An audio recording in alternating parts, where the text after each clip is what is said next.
Paper leak मामले में CM Dhami ने लिखा विधानसभा स्पीकर को खत, निष्पक्ष कार्रवाई की लिखी बात, मामले में हो सकती है बड़ी कार्रवाई।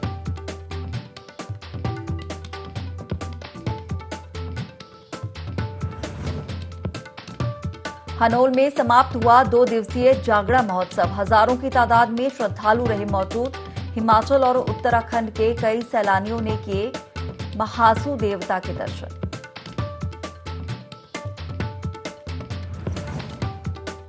प्रदेश में और सुदृढ़ होगी स्वास्थ्य सेवाएं, इस दिशा में कर रही सरकार निरंतर कार्य। 26 लाख से ज्यादा डिजिटल हेल्थ आईडी बनी।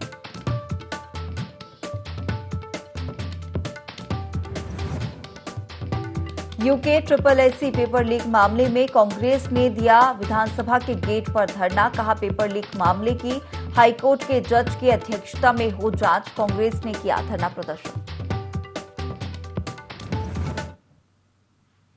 नमस्कार, बहुत स्वागत है आपका देवभूमि लाइव के इस खास बुलेटिन में। मैं हूं आपके साथ हिमांशा मेहता। बुलेटिन की शुरुआत करेंगे खबरों के साथ।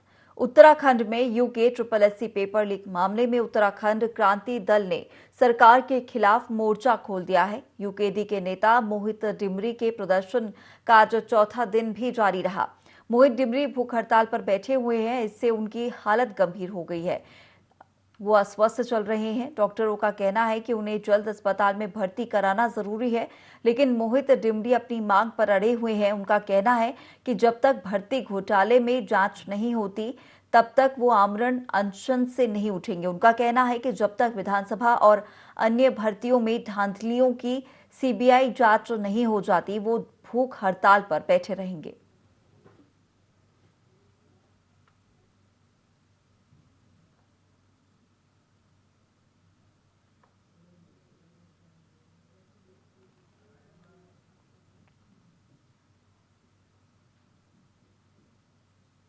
हरिद्वार के बहादुराबाद ब्लॉक में बने सार्वजनिक महिला शौचालयों पर ताले लटके हुए हैं। इससे महिलाओं को खासी परेशानियों का सामना करना पड़ रहा है। मामले में ब्लॉक कर्मचारी और अधिकारी अनजान बने हुए हैं। कर्मचारियों का कहना है कि आवश्यकता होने पर महिलाओं के लिए ताला खोल दिया जाता है। ब्लॉक बहादुराबाद में सार्वजनिक रूप से बनाए गए महिला शौचालय पर ताला लगना अव्यवस्थाओं पर सवाल खड़ा कर रहा है।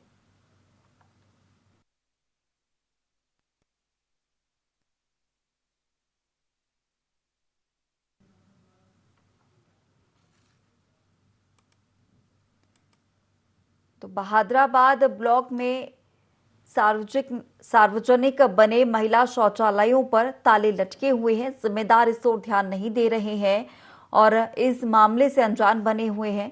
साथ ही बाहर महिलाओं को इससे खासी परेशानी हो रही है। खुले में महिलाएं शौच जाने को मजबूर हो गई हैं और वहीं कर्मचारियों का मामले को लेकर कहना है कि आवश्यकता होने पर महिलाओं के लिए शौचालय के ताले खोल दिए जाते हैं। ब्लॉक बहादुराबाद में सार्वजनिक रूप से बनाए गए महिला शौचालय पर ताला लगना अब कहीं ना कहीं अव्यवस्थाओं को लेकर बड़े सवाल खड़े करता नजर आ रहा है।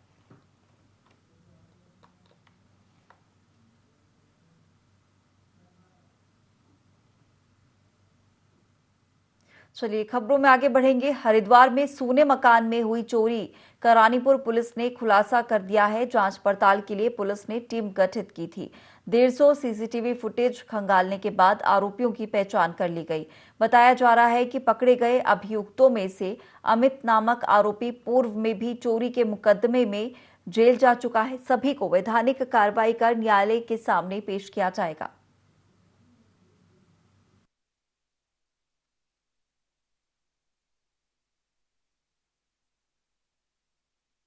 प्रदीप जी आए थे यहाँ पे और उन्होंने बताया कि 21 तारीख को घर से बाहर गए हुए थे तो ताला तोड़ के उनके घर में चोरी हो गई थी। इस सूचना पे मुकदमा पंजीकृत कर एक टीम का गठन किया गया जो टीम इनकी चोरी पे काम कर रही थी। इस बीच 2 संदिग्ध प्रकाश में आए जिनपे जब टीम ने काम किया और उनको पकड़ा तो वो चोरी को स्वीकार भी किए और उनके पास से सारा माल बरामद भी किया गया। उसमें गले का हार भी था, 3 कंगन भी थे और चांदी के जो आइटम थे वो भी बरामद किए गए। इसके अलावा 2300 रुपए भी उनके पास से बरामद किया गया। एक अमित नाम का चोर है और दूसरा सुबनीत नाम का है। अमित बागपत का रहने वाला है और सुबनीत संभल का रहने वाला है। दोनों सुमन नगर 6 नंबर में रहते हैं। और अमित एक पेशेवर और साथी अपराधी है, जिसके खिलाफ यहाँ पे भी 4 मुकदमे हैं और सिटकुल में भी मुकदमे उसके खिलाफ दर्ज हैं। वन मंत्री सुबोध उनियाल मसूरी पहुंचे हैं, जहां भाजपा कार्यकर्ताओं ने उनका जोरदार स्वागत किया। इस मौके पर भाजपा मंडल अध्यक्ष मोहन पेटवाल ने वन मंत्री को एक ज्ञापन भी सौंपा है, जिसमें मांग की गई है कि मसूरी में बनने वाले बिलाडो स्टेडियम को वन विभाग से अनापत्ति प्रमाण पत्र दिया जाए, ताकि यहां स्टेडियम का निर्माण हो सके। साथ ही मसूरी में नोटिफाइड और डी नोटिफाइड क्षेत्रों का शीघ्र सर्वे किया जाए।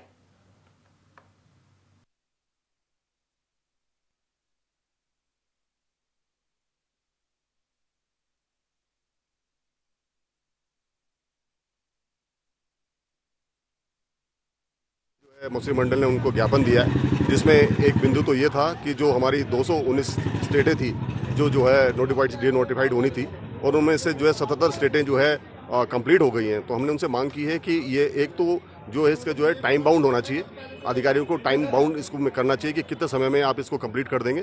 साथ ही साथ जो 77 स्टेटें जो कंप्लीट हो गई हैं उनको जो है पब्लिश कर दिया जाए, ताकि लोगों के जो आवास की समस्या है उसका कहीं ना कहीं उसमें निदान होगा। जहां सरकार के द्वारा कोई अनियमितता की गई है, अगर इसमें कुछ लोगों के कॉकस ने मिलकर, अगर चाहे भर्ती घोटाले में पेपर लीक का मामला हो या पैसों का लेन देन हो, इसमें आपने देखा कि इसमें कुछ सरकार के उच्च स्तरीय लोग नहीं इसमें शामिल हैं। कहीं ना कहीं नीचे के स्तर पर लोगों ने और कर्मचारियों ने मिलकर के जिस तरह किया है, और आप देख रहे हैं 29 गिरफ्तारियां हो चुकी है, आगे भी होंगी।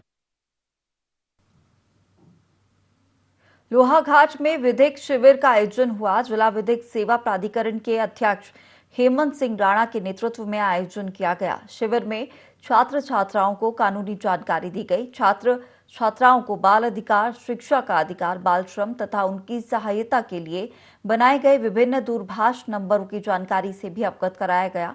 इसके अलावा छात्र छात्राओं को स्वच्छता के प्रति जागरूक किया गया तथा पॉलीथीन व सिंगल यूज प्लास्टिक का प्रयोग न करने के लिए भी प्रेरित किया गया। इस मौके पर पीएलबी राजीव मुरारी, पीएलसी रेणु गरकोटी, विद्यालय स्टाफ व क्षेत्रीय लोग मौजूद रहे।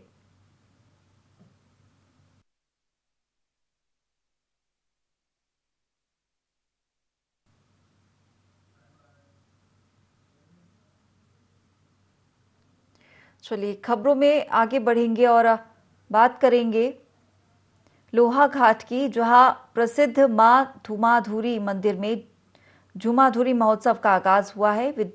विधायक कुशाल सिंह अधिकारी ने महोत्सव का शुभारंभ किया। 4 दिवसीय चलने वाले इस महोत्सव में विभिन्न प्रकार के सांस्कृतिक कार्यक्रम, ड्राइंग और खेलकूद की प्रतियोगिताएं आयोजित की जाएंगी।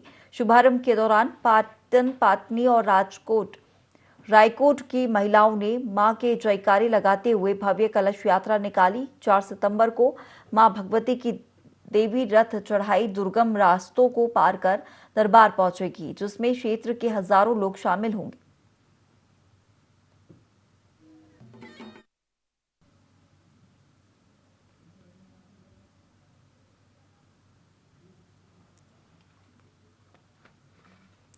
लोहाघाट के प्रसिद्ध मां झुमाधुरी मंदिर में झुमाधुरी महोत्सव का शुभारंभ किया गया है और 4 दिवसीय चलने वाली इस महोत्सव में विभिन्न प्रकार के सांस्कृतिक कार्यक्रम, ड्राइंग और खेलकूद प्रतियोगिताओं का आयोजन किया जाएगा। साथ ही शुभारंभ के दौरान पाटन, पाटनी और रायकोट की महिलाओं ने मां के जयकारे लगाते हुए भव्य कलश यात्रा निकाली। वहीं 4 सितंबर को मां भगवती की देवी रथ चढ़ाई दुर्गम रास्तों को पार कर दरबार में पहुंचेगी, जिसमें क्षेत्र के हजारों लोग शामिल होंगे।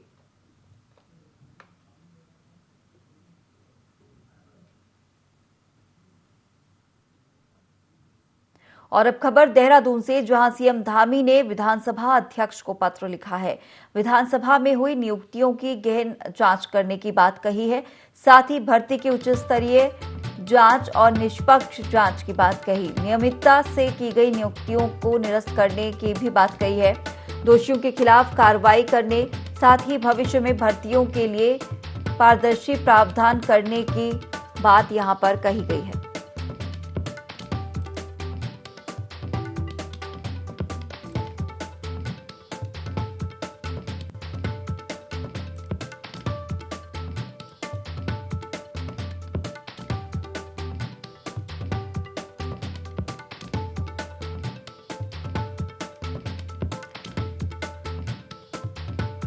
तो खबर देहरादून से आपको बता रहे हैं, जहां सीएम धामी ने विधानसभा अध्यक्ष को पत्र लिखा है। बता दें कि पत्र में उन्होंने विधानसभा में हुई नियुक्तियों की गहन जांच, भर्ती की उच्च स्तरीय जांच निष्पक्ष करने, साथ ही अनियमितता से की गई नियुक्तियों को निरस्त करने सहित दोषियों के खिलाफ कड़ी कार्रवाई करने की बात कही है। और इसके साथ ही उन्होंने कहा कि भविष्य में भर्तियों के लिए पारदर्शी प्रावधान किया जाए। उत्तराखंड में भर्ती घोटाले मामले को लेकर लगातार जांच जारी है, जिसे लेकर मुख्यमंत्री पुष्कर सिंह धामी ने विधानसभा अध्यक्ष रितु खंडूड़ी को पत्र लिखकर भर्ती घोटाले में कार्रवाई करने की बात कही है। मुख्यमंत्री पुष्कर सिंह धामी के पत्र को लिखे जाने के बाद पूरे विधानसभा और उत्तराखंड में नियुक्ति पा चुके अभ्यर्थी और कर्मचारियों के बीच हड़कंप मचा हुआ है। ये माना जा रहा है कि अब कार्रवाई की तलवार लटक चुकी है। मामले में कभी भी बड़ी कार्रवाई हो सकती है।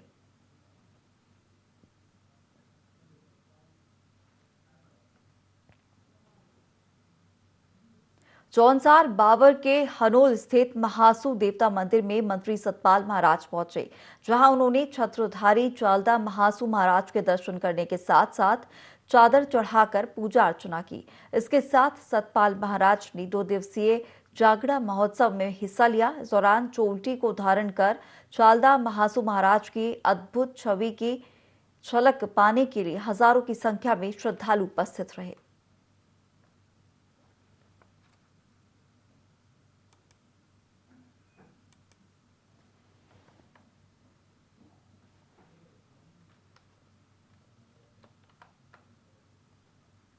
उत्तराखंड में केंद्रीय वित्त पोषित स्वास्थ्य योजनाओं का लाभ आम लोगों को उपलब्ध कराने के लिए राज्य सरकार लगातार काम कर रही है। राज्य में आयुष्मान भारत डिजिटल मिशन के तहत डिजिटल हेल्थ केयर इकोसिस्टम को मजबूत किया जा रहा है, जिसके तहत अब तक 26 लाख से अधिक लोगों की डिजिटल हेल्थ आईडी बनाई गई है। राज्य में डिजिटल हेल्थ सिस्टम विकसित करने के लिए ग्रॉस रूट पर काम किया जा रहा है।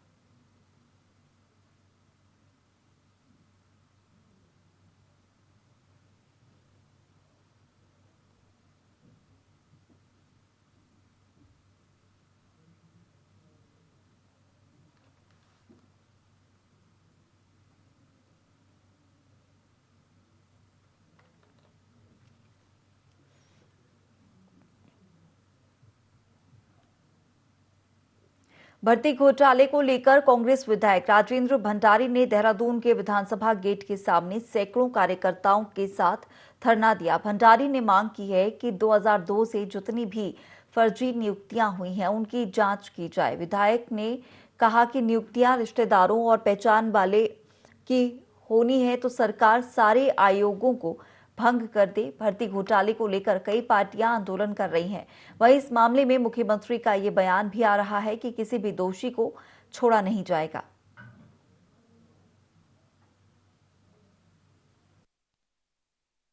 विधानसभा अपने रिश्तेदारों को लगाने के लिए तो ये आयोग सारे भंग करो ना। काय के लिए आयोग रखे हुए हैं? सारे आयोग भंग करो। ये बेरोजगारों को क्यों बेवकूफ बना रहे हैं? उनका पैसा क्यों जमा कर रहे हैं? बार बार उनका फीस का पैसा जमा मत करो, अपने ही रिश्तेदारों को लगाओ। फिर यहाँ लिख दो ओनली फॉर हमारा रिश्तेदार, और बाकी कोई रोजगार पे नहीं लगेगा, जो हो रहा है। और अगर यही चलता रहेगा, हम ये कह रहे हैं 2002 के बाद जितनी नियुक्तियां हुई है, जिसने भी की है, जिसने भी की है, जिसने कानून तोड़ा है, जिसने भ्रष्टाचार किया है, जिसने बेईमानी की है, उसके खिलाफ जांच होनी चाहिए, सीबीआई जांच होनी चाहिए और अपराधी को जेल में जाना चाहिए। विधानसभा में सभी का भरोसा होता है, लेकिन जब भरोसा टूटता है तो अभ्यर्थी सड़कों पर उतरते हैं। इस तरीके से प्रदर्शन होता है और आज कांग्रेस के कई लोग इस वक्त बैठे हुए हैं।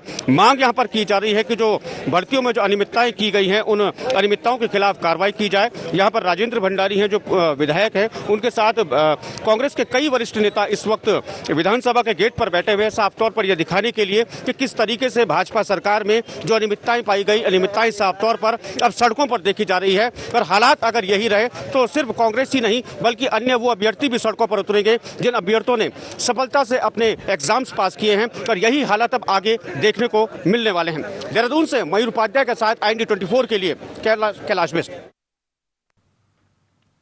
रुड़की पुलिस ने युवक की हत्या मामले में बड़ा खुलासा किया है। बता दें कि पत्नी ने प्रेमी के साथ मिलकर पति की हत्या कराई थी। हत्या की घटना में महिला का प्रेमी और उसका एक साथी भी शामिल था। पुलिस ने कार्रवाई कर महिला समेत 2 आरोपियों को गिरफ्तार कर लिया है।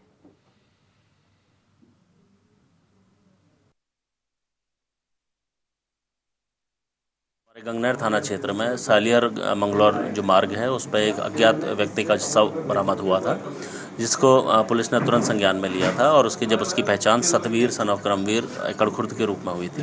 जब पुलिस ने इसमें तफ्तीश आगे बढ़ाई तो CO रुड़की, हमारे जो इंस्पेक्टर गंगनहर हैं और CIU यूनिट के प्रभारी, इनके द्वारा बेहतर कोऑर्डिनेशन से एक दिन के अंदर इसके जो भी 3 अभियुक्त इसमें थे, 2 अभियुक्त जिनके द्वारा हत्या की गई थी और एक उसमें जो उनके साथ शामिल रही जो मृतक है उसकी बीवी, उसको भी पुलिस ने अरेस्ट किया है। टोटल 3 लोगों की अरेस्टिंग इसमें की है और इनके द्वारा जुर्म को कबूल भी किया गया है और पुलिस टीम ने इनके जो भी इन्होंने जो असला इसमें यूज़ किया था, जो चाकू यूज़ था, जो गाड़ी यूज़ हुई थी और जो कपड़े जिसमें ब्लड स्टेन वगैरह हैं, वो सब पुलिस के द्वारा बरामद किए। SSB के उप महानिरीक्षक मानवेंद्र सिंह नेगी और पीलीभीत के उप महानिरीक्षक अजय कुमार ने पंचम वाहिनी चंपावत के परिसर का निरीक्षण किया। पंचम वाहिनी के कमांडेंट प्रमोद देवरानी ने उप महानिरीक्षक मानवेंद्र नेगी को विस्तार से जानकारी दी। सीमावर्ती क्षेत्रों में जो जन कल्याणकारी कार्य पंचम वाहिनी कर रही है उनके बारे में जानकारी दी गई। जवानों ने उप महानिरीक्षक नेगी को सलामी दी थी। साथ ही परिसर में पौधारोपण भी किया गया।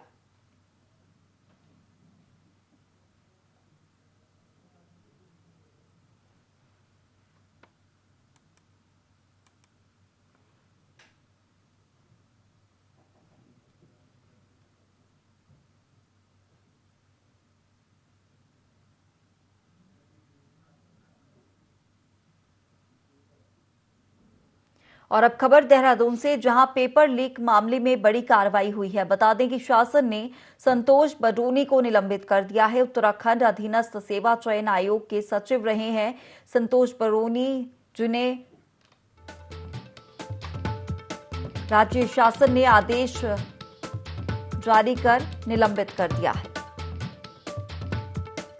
तो खबर आपको देहरादून से बता रहे हैं, जहां पेपर लीक मामले में बड़ी कार्रवाई की गई है। शासन ने संतोष बडोनी को निलंबित कर दिया है। साथ ही आपको बता दें कि राज्य शासन ने आदेश जारी किए हैं, जारी कर संतोष बडोनी को निलंबित कर दिया गया है। उत्तराखंड अधीनस्थ सेवा चयन आयोग के सचिव है संतोष बडोनी।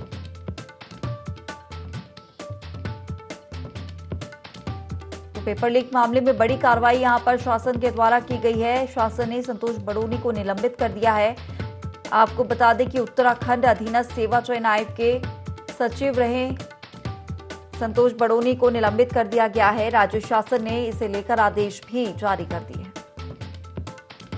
और खबर पर तमाम जानकारी के साथ प्रिंसिपल करस्पॉन्डेंट कैलाश बिष्ट जुड़ गए हैं। कैलाश, पेपर लीक मामले में बड़ी कार्रवाई यहां पर हो गई है और संतोष बडोनी को अब निलंबित कर दिया गया है, और भी क्या कार्रवाइयां अभी हो सकेंगी?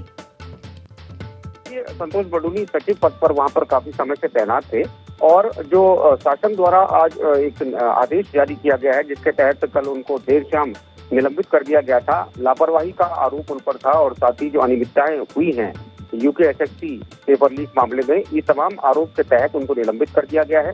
पूछताछ लगातार चल रही है, जांच चल रही है और जांच आने के बाद जो भी यहाँ पर जो निर्णय आएगा उसके बाद ही ये तय होगा कि उनको बर्खास्त किया जाता है या फिर उनको बहाल किया जाता है। लेकिन फिलहाल उनको फौरी तौर पर निलंबित कर दिया गया है।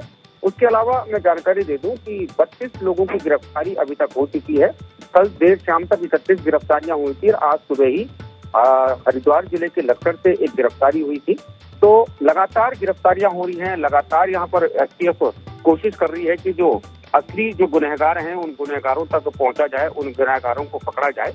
और इस तरीके से जो कार्रवाई है, इस कार्रवाई से ये तो साफ है कि ना ही सरकार इनको बख्शने के मूड में है, ना ही STF। उसके अलावा मैं आपको ये भी जानकारी दे दूं कि मुख्यमंत्री पुष्कर सिंह धामी ने जो विधानसभा स्पीकर हैं ऋतु खंडूरी, उनको एक पत्र भी लिखा था, जिसके तहत उन्होंने उस पत्र में साफ तौर पर ये लिखा है कि जो भी कार्रवाई हो, उस कार्रवाई ट्रांसपेरेंसी उस कार्रवाई में रखी जाए और यहाँ पर गंभीर यहाँ पर एक्शन हालांकि जो लेंगे वो तो विधानसभा स्पीकर ही लेंगी, लेकिन एक अनुरोध यहाँ पर मुख्यमंत्री ने किया है कि कार्रवाई बेहतर यहाँ पर की जाए।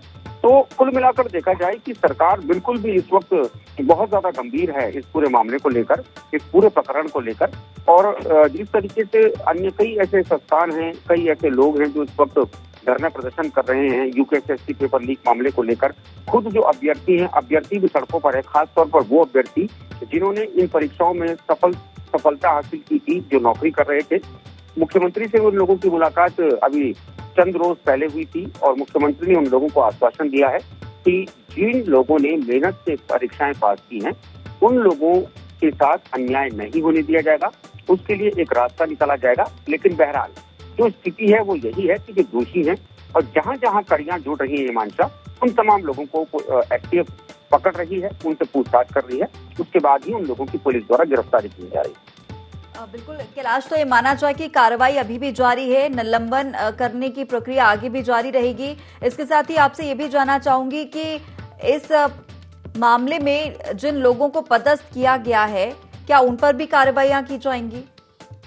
हाँ देखिए, जो सबसे पहले कार्रवाई होती है वो निलंबन की ही कार्रवाई की जाती है और संतोष बड़ूनी से शुरुआत हुई है और जांच चल रही है। जांच जो भी यहाँ पर जांच आएगी, जांच में अगर दोषी पाए जाते हैं संतोष बड़ूनी, तो जाहिर तौर पर शासन द्वारा उनको निलंबित किया और उनको बर्खास्त किया जाएगा और अगर वो पाक साफ होते हैं तो उनको बहाल भी किया जा सकता है। लेकिन जांच पर डिपेंड करता है और जहां तक जांच का सवाल है तो कुछ चंद रोजों के बाद ये जांच पूरी हो जाएगी।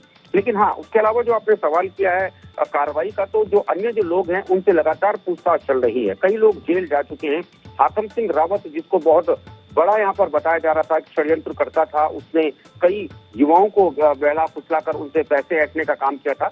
तो सिर्फ हाकम सिंह रावत ही नहीं, हाकम सिंह रावत ने किन किन लोगों को पैसा दिया है, उन तमाम लोगों की भी पड़ताल की जा रही है। उन तमाम लोगों से तक पहुंचने की एसटीएफ प्रयास कर रही है और उत्तर प्रदेश के नकल माफियाओं से भी इसके तार जुड़े हुए हैं। जब उत्तर प्रदेश से भी कुछ गिरफ्तारियां हुई हैं हिमांशा, और जो एजेंसी थी, जिस एजेंसी को आयोग द्वारा चयनित किया गया था कि एग्जाम ये एजेंसी कंडक्ट करवाएगी, तो उसके मालिक को भी यहाँ पर गिरफ्तार किया गया है। उन लोगों को भी गिरफ्तार किया गया है जो लोग जहां प्रिंटिंग होती थी इन तमाम एग्जाम्स के पेपर थी। तो लगातार यहाँ पर कैलाश, तो जहां जहां कड़ियां जुड़ती जा रही हैं वहां पर कार्रवाई भी हो रही है, पूछताछ भी लगातार जारी है और आगे भी कार्रवाई जारी रहेगी। फिलहाल हमारे साथ जुड़ने के लिए और तमाम जानकारी हम तक पहुंचाने के लिए आपका बहुत शुक्रिया। और फिलहाल इस बुलेटिन में इतना ही। आप बने रहिए IND 24 के साथ।